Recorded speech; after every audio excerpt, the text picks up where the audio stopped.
ಕೆನಡಾದ ಚುನಾವಣೆಯಲ್ಲಿ ಒಳಕೈವಾಡ ನಡೆಸಲು ಭಾರತವು ಶಕ್ತವಾಗಿದೆ ಮತ್ತು ಅಂತಹ ಕೆಲಸದಲ್ಲಿ ಅದು ನಿಪುಣವಾಗಿದೆ ಎಂದು ಕೆನಡಾದಲ್ಲಿ ಚುನಾವಣೆ ಘೋಷಣೆಯಾಗಿರುವ ಬೆನ್ನಿಗೆ ಡೆಮೊಕ್ರೆಟಿಕ್ ಪಕ್ಷವು ಹೇಳಿದೆ.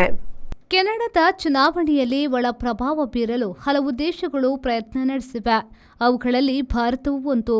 ಏಪ್ರಿಲ್ 28ಕ್ಕೆ ಕೆನಡಾ ಸಂಸತ್ತಿಗೆ ಚುನಾವಣೆ ನಡೆಯುತ್ತಿದೆ.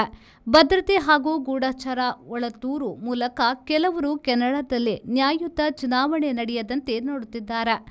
ಅಂತಹ ದೇಶಗಳಲ್ಲಿ ಯುಎಸ್ಎ, ಚೀನಾ, ಭಾರತಗಳೆಲ್ಲ ಇವೆ ಎಂದು ಪಕ್ಷವು ಸುದ್ದಿ ಬಿಡುಗಡೆ ಮಾಡಿದೆ. ಕೆನಡಾದ ಭದ್ರತೆ ಹಾಗೂ ಗೂಢಚರ ಸಂಸ್ಥೆಯ ಉಪನಿರ್ದೇಶಕ ವೆನೆಸ್ಸಾ ಲಾಯ್ಡ್ ಅವರು ಚೀನಾವು ಅತ್ಯುನ್ನತ ಎಐ ತಂತ್ರಜ್ಞಾನ ಬಳಸುವ ಸಾಧ್ಯತೆ ಇದೆ. ಟ್ರಂಪ್ ಅವರು ಕೆನಡಾ ಸೆಳೆಯುವ ಹೇಳಿಕೆ ನೀಡಿದ್ದು ಅದಕ್ಕೆ ಕಾರಣವಿರಬಹುದು ಎಂದು ಅವರು ಹೇಳಿದ್ದಾರೆ. ಭಾರತ ಕೂಡ ಒಂದು ಬೆದರಿಕೆಯಾಗಿದೆ ಎಂದು ಕೂಡ ವೆನೆಸ್ಸಾ ಹೇಳಿದ್ರು. ಅದೇ ವೇಳೆ ರಷ್ಯಾ, ಪಾಕಿಸ್ತಾನಗಳು ಕೂಡ ಮೂಗು ತೂರಿಸಲು ಪ್ರಯತ್ನಿಸುತ್ತಿವೆ ಎಂದು ಅವರು ಹೇಳಿದ್ರು. ಲಿಬರಲ್ ಪಕ್ಷದ ಸದಸ್ಯರ 86% ಮತ ಪಡೆದು ಮಾರ್ಕ್ ಕಾರ್ನಿ ಅವರು ಈಗ ಪ್ರಧಾನಿಯಾಗಿದ್ದಾರೆ. ಕೆನಡಾದ ಗೂಢಚರ ಸಂಸ್ಥೆಯು ಎಚ್ಚರಿಕೆಯಿಂದ ಇರುವಂತೆ ಸಮ್ಮಿಶ್ರ ಸರ್ಕಾರದ ಮುಖ್ಯ ಪಕ್ಷವಾದ ಲಿಬರಲ್ ಪಕ್ಷಕ್ಕೂ ಎಚ್ಚರಿಕೆಯನ್ನ ನೀಡಿದ್ದಾರೆ.